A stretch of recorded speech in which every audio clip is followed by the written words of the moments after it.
Assalomu alaykum aziz yurtdoshlar, kanalımıza obuna olinglar. Biz kanalımıza aytib o'tganmiz, mana Joliuzi do'konim bor.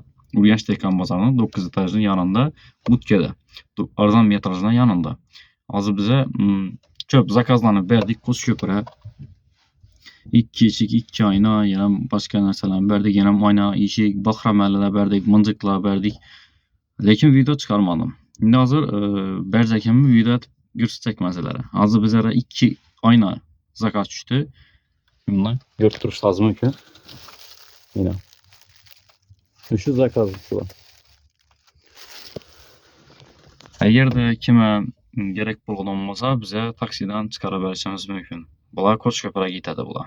Qo'shko'pirga ko'p zakazlarni berdik. Hozir bular gerek bo'lgan bo'lsa, shavot xabar turibmiz zakazlarni taksilardan chiqarib turibmiz. Eğer de kime gerek bo'lgan bo'lsa, bizda Telegram kanalımız bor. Telegram kanalımıza qo'shilib turib, zakaz berishingiz mumkin. Bemalol bize xudo xohlasa chiqarib berib beramiz rayonlarga. Eğer de sizde meniki ulrak desezler, meniki ul razmerlerde desezler, zakaz bemalol olamiz. Keyin şunu iloji boricha tez orada siz zakazınızı bitirib, uni chiqarib berib beramiz xudo xohlasa. Pastdan nomerlarni yozib qo'yaman. Bize bilan bog'lanib, Telegram kanalımıza qo'shilib, joliuzilarimiz ko'rishingiz mumkin. Sağ olun, salomat bo'lin.